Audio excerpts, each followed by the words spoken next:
Okay, this is going to be your clauses notes in the first section of clauses practice.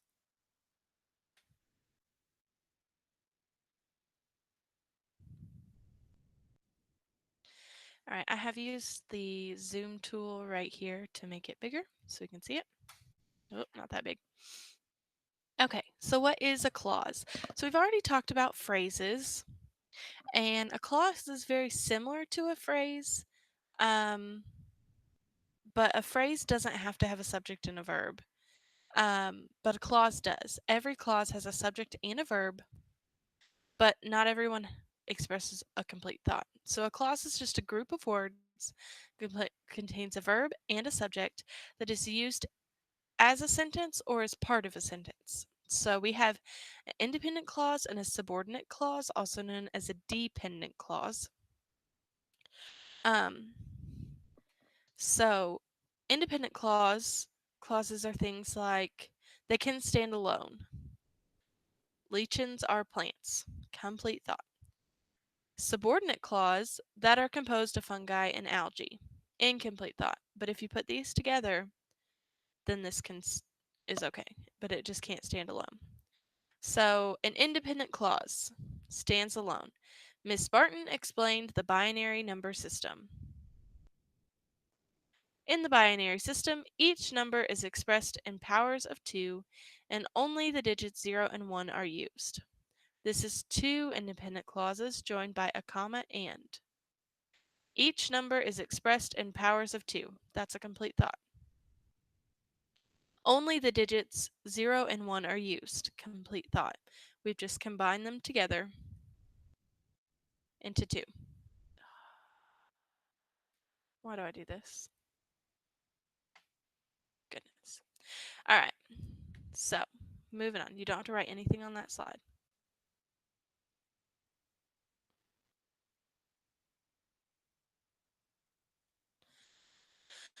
Now, we have a subordinate clause or a dependent clause that does not express a whole thought on its own. That we had collected. What she named her pet beagle. When Roberto proofread his essay. They can't stand alone. They don't make sense. They just don't work. Mr. Platero, they use some weird names, took the aluminum cans that we had collected to the recycling center. That we had collected. Can't stand alone. What did we collect? Aluminum cans. Did you know what he shoe named her pet beagle? Okay, so now we're going to work on identifying. Maybe not. No, because I crossed it off on the next page. All right. We'll just look at some of these. Large plants, like the one in the photographs, are where most eggs are processed today. Where most eggs are processed today. Is that independent or dependent? It's dependent. After an egg is laid, it gently rolls along the slanted floor of the cage to a narrow conveyor belt. We're just looking at the italicized part. And this one is independent. It can stand alone. So those are pretty easy. The next part that we're looking at is an adjective clause. So just like in phrases, when we had different types of phrases, we're going to look at different types of clauses. And usually, I make like a anchor chart, a big piece of paper, sort of like a cheat sheet for you to hang up. Um, but we can't do that if we're not in the classroom. So if we're back and we have some kids here, I will definitely make one and get it hung up. If not, I'll try to just post a picture of it online. Then that might help. That may be the best way to combat this because you never know what works best with this virtual learning till you try it because we've never done any of this before. Um, So an adjective clause is a subordinate clause, so it's dependent, that modifies a noun or a pronoun, just like an adjective. Adjective modifies a noun or a pronoun. Dr. Charles Richard devised the oh my goodness, I cannot speak today. Dr. Charles Richter devised the Richter scale, which is used to measure the magnitude of earthquakes. Which is used to measure the magnitude of earthquakes. What does it modify? The word scale. Scale is our noun. We're modifying our noun. Ferdinand Magellan, who was the commander of the first expedition around the world, was killed before the end of the journey. Magellan is our noun. This tells us who he was, the commander of the first expedition. Didn't John Kieran once say, "I am part of all that I have read"? So, all. Sometimes your adjective clause begins with a relative pronoun, that, which, who, whom, whose. So those are always on my anchor chart for you to look at. So if you see those, that's kind of like a cue that it's going to be an adjective. Grandma Moses, who began painting the stage? The treasure for which they were searching. Read nearly every novel that Shirley has written. So, all right, let's see if we have some questions. There we go. For some adjective clauses. So we're going to try to identify the adjective clause and the words that they modify. Some of us have read Native Son, which Richard Wright published in 1940. We're going to go ahead and use a square. And we're going to put our square sort of around, goodness me, make it transparent, which Richard Wright published in 1940. But it doesn't wrap like that, so I'll have to do two. And also, that's a rectangle. Which Richard Wright published. What did he publish? The Narrative Son. So let's use a circle for what he published. Just always make your circle transparent. All right, or you can use your scribble tool. That works too. The book to which he referred was ordered yesterday. Was ordered yesterday is our clause. What was ordered yesterday? Shoot, scribble tool. The book.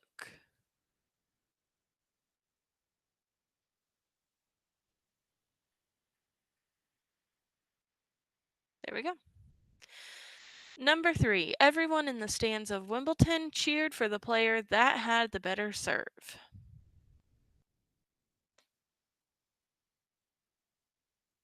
That had the better serve is our clause. Who had the better serve? The player. All right, try number 4 on your own.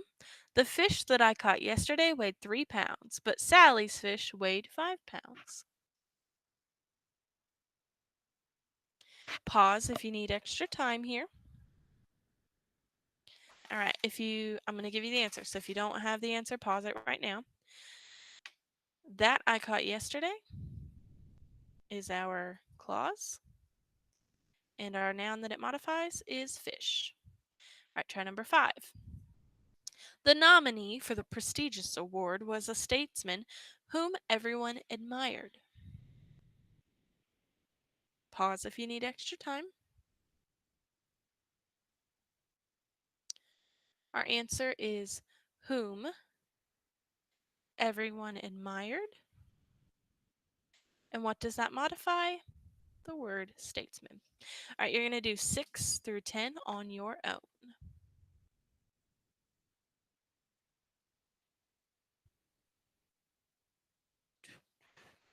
Okay.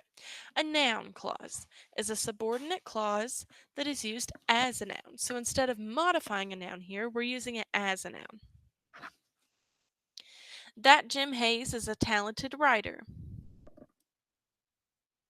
what the guidance counselor recommended. All right. Oh, I just threw an extra slide in there, didn't I? All right. So it could be modifying our direct object, our indirect object, the object of our preposition, our subject, or our predicate nominative. Basically, we're going to find the noun. So common introductory words for noun clauses. How, that, what, whatever, when, where, whether, which, whichever, who, whoever, whom, whomever, whose, why. Almost all of them start with a W. So we're looking for W words. Do you remember who painted Washington crossing the Delaware? Miss Eva Picard, an environmentalist, will explain what the greenhouse effect is. Millicent said that she would be late. So we're going to look for these words here. All right, so let's try some. Would you please tell me what the past tense of the verb swing is? What the past tense of the word swing is. I will listen carefully to whatever you say. Whatever you say. Let's try number 3. Whatever you decide will be fine with me. Whatever you decide. See, sometimes at the beginning. All right, let's try number 4 on your own. Give whoever wants one of the free passes. Give whoever wants one a free pass. I read that all wrong the first time. Give whoever wants one a free pass. Pause if you need more time.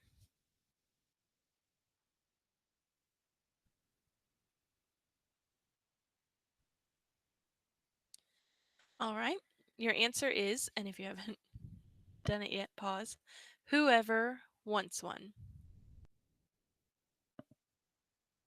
All right. Number 5. That Jill was worried seemed obvious to us all. Try that one on your own.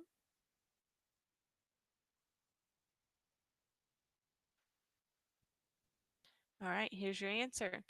That Jill was worried. Okay. You're going to do 6, 7, 8, 9, and 10 on your own. The next one is an adverb clause. Can you guess what this one is? A clause that modifies a verb. These aren't too hard when you've already done phrases. The pitcher felt as though his all eyes were on him. Frederick Chopin made his debut as a concert pianist when he was 8 years old. Ariel takes our new camera wherever she goes.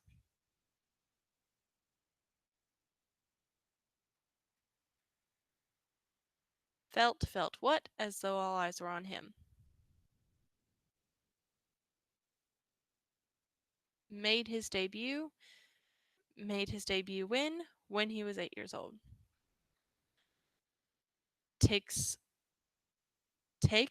what? Her new camera. Takes it wherever she goes. All right, so let's do some together. When our old school has a fire drill, everyone must go outside. All right. Everyone must go outside. What are we modifying? Has.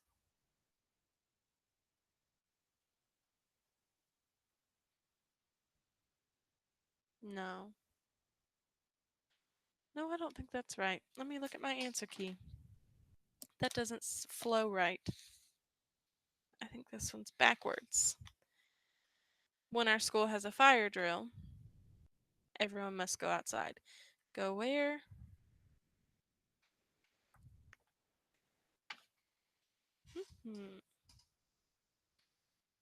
Let's see. 4. Is this chapter 4?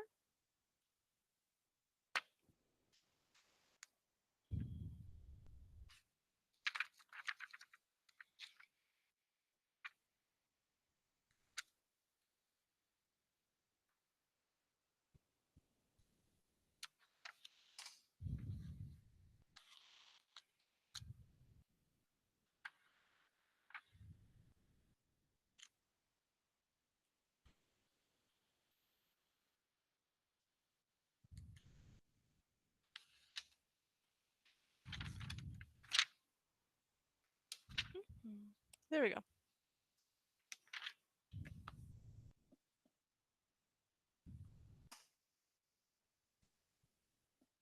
Yeah, I had that backwards. Okay, how do I erase it? Click on it. Okay.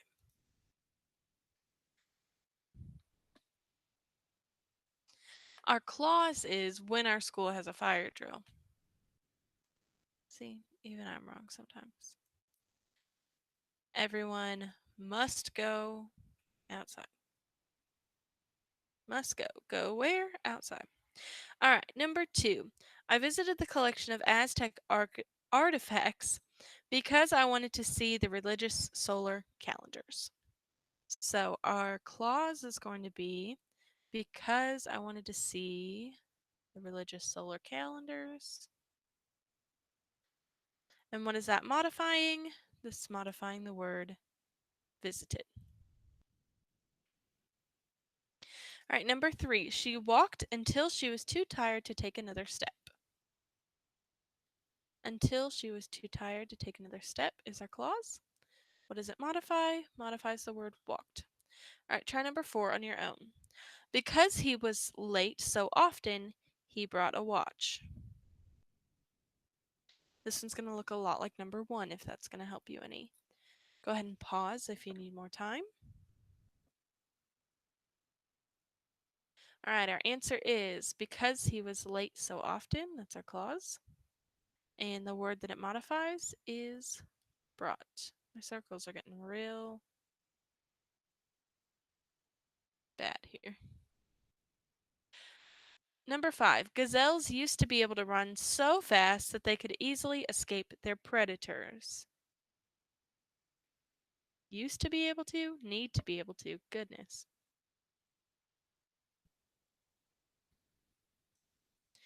All right, so your answer, if you haven't already done it, pause. Your answer is so that they can easily escape their predators.